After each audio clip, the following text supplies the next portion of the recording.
Another thing to talk about is that you have white and black now when we get to acrylic. But one word of caution, just because you have them doesn't mean that's always the best approach. You can see this yellow is a vibrant, really bright, nice yellow. As you add white, it does get lighter, but it also mutes the color. If you look across the top here, this is a lot of pastel colors. These vibrant reds turn into a vibrant, kind of a muted pink. Bright purple turns into a very pastelish kind of color of purple. So depending on what your subject is, this might be great for it. But if you're doing, say, a landscape, these are very artificial looking colors versus some of the more richer tones that we can get.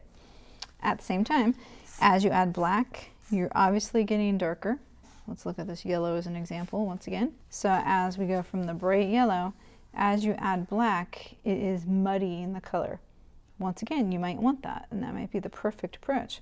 But as you go through it, just understand that as you add black or as you add white, you are changing the color in a sense. So one question that comes up with acrylic, do you still need a tub of water? The answer is yes. You need to rinse off this brush regularly for multiple reasons. One, as you switch colors, you need to get it clean. But also, you do not want that acrylic to dry on your brush because that will make it unusable. The other question is, can you paint with water, with acrylic? How does that work? If I add too much water though, you see how it's just kind of staining the paper? And that's really not what you're going for. This is a little too much water. Sometimes you can get some nice effects with it, as you're working on it. But as you're learning, you need to try to get it to have just like a nice flow off the brush. And that also means you're going to be able to blend. The difference between different techniques, if I put yellow with blue, while the blue is still wet, the more I go over it, back and forth and back and forth and back and forth, it's blending into green, obviously. If I wait for this to dry and then just put the yellow on top of it, it's a dry brush effect. The advantage of it is if I want specific things to stay separate, then I can do that. I can put, yellow into the blue as well. But notice that the less I touch it, then it stays a little bit separate. So big difference between going back and forth and back and forth, back and forth, versus retaining a little bit of the yellow. But once again, once I start going through this over and over and over again, the two colors do not stay separate anymore and they blend together.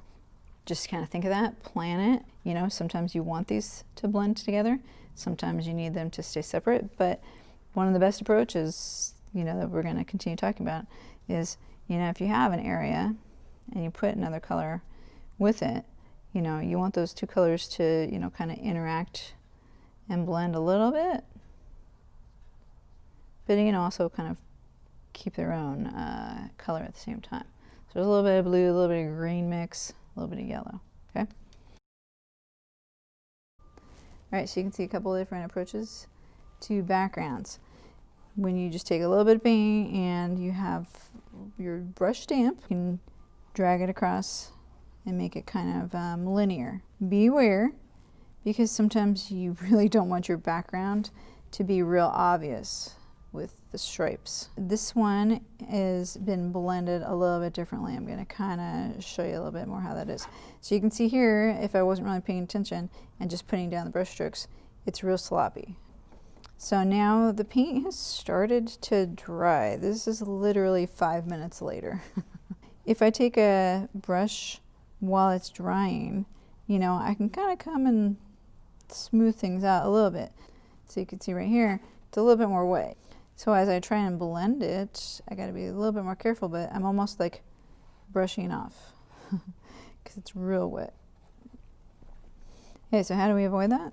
I can kind of come across here, but still leaves those brush marks. One technique is to really use the side of the brush, and I'm kind of coming across with little pressure, and I'm trying to get rid of any of those marks. So I'm kind of dragging the paint to the edge. What happens if I come across it? it's dragging it up. Beware. You can get some cool effects, okay? But a lot of times you really don't want a linear background. So this other approach where you kind of model it and mix a few different things. What happens if I kind of come across, it's almost just a back and forth, almost like a basket weave kind of approach. You know, make sure you get all the way to the edges. But you can see how fluid this paint is, especially if my brush has a little bit of water on it, right? Make sure you have a little bit of fluidity. So I can stretch my paint and make it cover a lot more area, especially for just background, if my brush is slightly damp. As soon as I start kind of doing that, then I know my brush is not wet enough. Got to find the balance between too wet and not wet enough. So I'm just kind of going back almost like X's. Where there's yellow underneath, it kind of looks cool.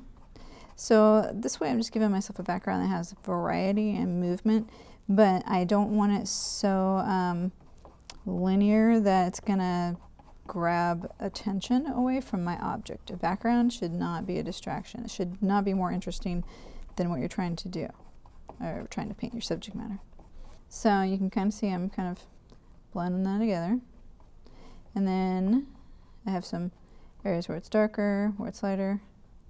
But now you can also see if I take a dry brush, now I can kind of drag this across. And it's just gonna kind of give me a little bit of variety. It's gonna tone down any of my actual like brush strokes in this corner. Try not to do the two. Once again, as I do a demonstration, I have a little bit of what not to do. This is fine. This is fine. Just two different approaches. Don't do two different backgrounds. Pick one and just go for it. Okay.